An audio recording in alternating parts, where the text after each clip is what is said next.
மீனாட்சி வீட்டில் calling bell சப்தம்.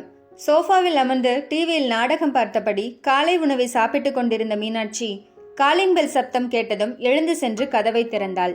வாசலில் மகள் மாலதி கையில் பையுடன் நின்றிருந்தாள். என்னடி மாலதி, திடீர்னு எதுவும் சொல்லாம வந்திருக்க? நேத்து நைட்டு ஃபோன் பேசுறப்ப கூட வீட்டுக்கு வரேன்னு ஒன்னும் சொல்லல. அம்மாக்கு சர்ப்ரைஸ் பண்றியா? எங்க நீ மட்டும்தான் வந்தியா, தம்பி வரலையா என்ற ஆச்சரியம் கலந்த தொனியில் வாசலை நோக்கி கண்களை நோக்கி மீனாட்சி பேசினாள். மகள் மாலதி பதில் பேசவில்லை. வீட்டிற்குள் உள்ளே நுழைந்தாள். அவளுக்கென்ற அறைக்கு சென்று பையை வைத்துவிட்டு வந்தாள். என்னடி, நான் கேட்ட எதுக்குமே பதில் சொல்லல, நீ பாட்டு உள்ள போற வெளியே வர்ற என்று மீனாட்சி மீண்டும் கேள்வி கணைகளை தொடுத்தாள். நீயும் இப்படி பேசாத, அங்கதான் அவரு பள்ளிக்கூடம் நடத்துற மாதிரி கண்டிஷனா இருக்காரு, நீயும் அதையே பண்ணாத என்று கோபமாக மாலதி பதிலளித்தாள். மீனாட்சிக்கு ஒரே மகள் மாலதி, மருமகன் பிரசாத். இருவருக்கும் திருமணம் கடந்த 6 மாதத்திற்கு முன்தான் முடிந்தது. மருமகன் தனியார் அலுவலக கணக்காளர். மீனாட்சி கணவர் சுந்தரம் 10 வருடத்திற்கு முன் நடந்த விபத்தில் இறந்துவிட்டார். மீனாட்சி தனி ஆளாய் மாலத்தியை வளர்த்து படிக்க வைத்து கட்டி கொடுத்தாள். என்னடி இப்ப நான் கேட்டேன், ஏன் இந்த கோவம் என்று மாலத்தியை பார்த்து மீனாட்சி கேட்டாள். பின்ன என்னம்மா, பெத்த பொண்ணு வீட்டுக்கு வந்திருக்கேன், வந்ததுமே வரிசையா கேள்வி கேட்டா கோவம் வருமா வராதா? வந்து உட்கார்ந்து அப்புறம் கேட்க வேண்டியது தானே. உள்ள நுழைந்ததுமே பதில் சொல்லிட்டு தான் வரணுமா? இது என்ன வீடா இல்ல பள்ளிக்கூடமா என்று மாலதி கூறினாள். தாயே, வந்து உட்காரு, அப்புறமா சொல்லு, டீ குடிக்கிறியா என்று உபசரிப்பில் இறங்கினாள் மீனாட்சி. சூப்பர், அப்படி கேளு. அம்மா சாப்பிட்டு முடி, அப்புறம் டீ போட்டு கொண்டு வா என்று மாலதி அம்மா மீனாட்சியிடம் கூறினாள். சாப்பிட்டு முடித்தாள் மீனாட்சி. சில நிமிடங்களில் சூடான காஃபியுடன் வந்தாள் மீனாட்சி. இருவரும் எடுத்து குடிக்க ஆரம்பித்தனர். அம்மா, நீயும் அப்பாவும் எத்தனை வருஷம் ஒன்னா இருந்தீங்க என்று மாலதி கேட்டாள். உங்க அப்பா கூட 20 வருஷம் ஒன்னா இருந்திருக்கேன். பாவம் அந்த மனுஷன், அவர் போய் நம்மள வாழ வச்சிட்டு இருக்காரு. பென்ஷன் பணம், விபத்து காப்பீடு, அதை வச்சுதான் நம்ம வாழ்ந்துகிட்டு இருக்கோம். ஆமா, இதையும் கேக்குற என்று மீனாட்சி கேள்வி கேட்க, அதெல்லாம் ஒன்றும் இல்லை, உனக்கும் அப்பாவுக்கும் சண்டை வந்தது இல்லையா என்று மாலதி கேட்டாள்.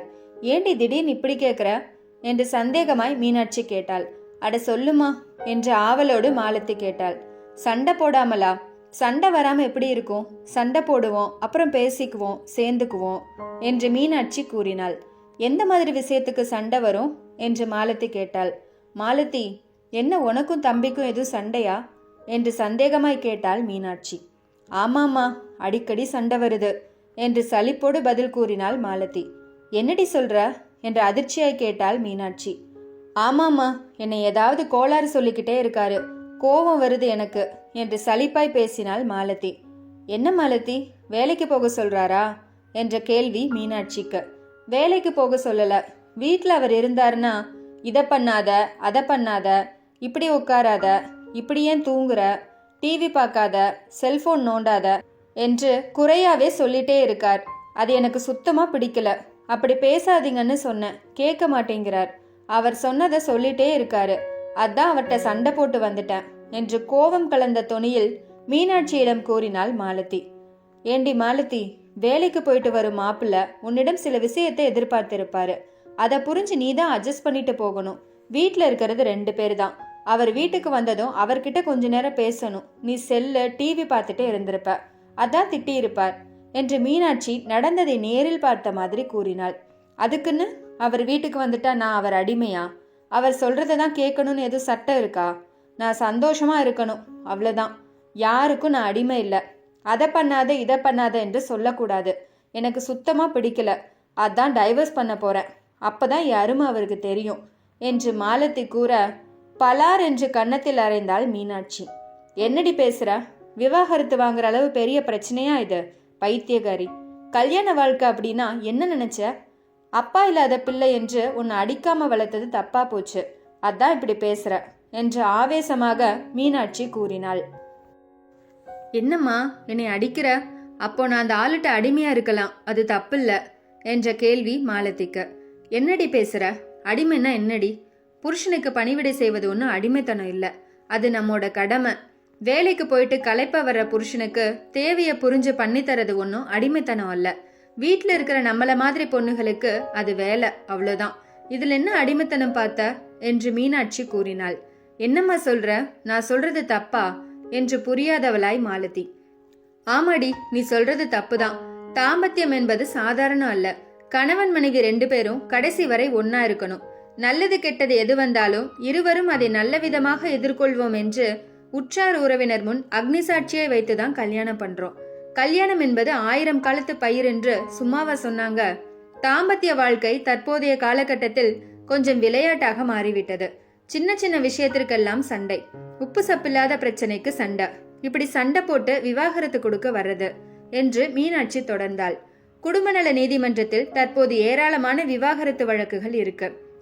அதற்கான காரணம் பார்த்தா இப்படி சின்ன சின்ன விஷயங்கள் தான். பேசி முடிக்க வேண்டிய விஷயங்கள் பேச நேரம் இல்ல, அத்துடன் பொறுமை இல்லை இருவருக்கும். எங்க காலத்தில் கூட்டு குடும்ப வாழ்க்கை. மாமனார், மாமியார், கொழுந்தன், நாத்தனார், மச்சான், மாமன், பாட்டி என்று பட்டியல் நீண்டு கொண்டே செல்லும். அத்தனை பேரையும் சமாளித்து குடும்பத்தை நடத்துவோம். இப்போ இருக்கிற தாம்பத்திய வாழ்க்கை திருமணம் முடிந்ததும் தனி குடித்தனம். யாரையும் வீட்டுல சேர்ப்பதில்லை. இருவர் மட்டும் வாழும் வாழ்க்கை விரும்பிகளா இருக்கீங்க. அப்படின்னா கூட இருவரும் சந்தோஷமா இருப்பீங்களா? அதுவும் இல்ல. சில்லறை சண்டை போட்டு அதுக்கு விவாகரத்து போறது என்று இப்படி வாடிக்கை ஆயிருச்சு என்று மீனாட்சி ஆதங்கத்துடன் தாம்பத்தியம் பற்றி பாடம் நடத்தினாள்.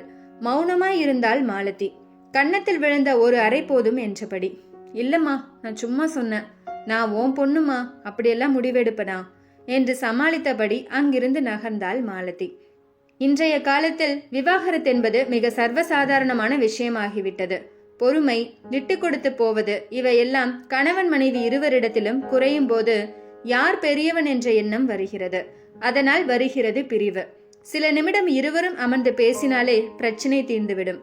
கணவன் மனைவி தாம்பத்தியம் என்பது 1000 காலத்து பயிர் என்று சொல்வார்கள்.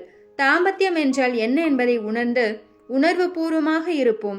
விவாகரத்து என்பது குடும்பத்திற்கு பிடித்த கேடு. அதை தவிர்க்க பார்ப்போம்.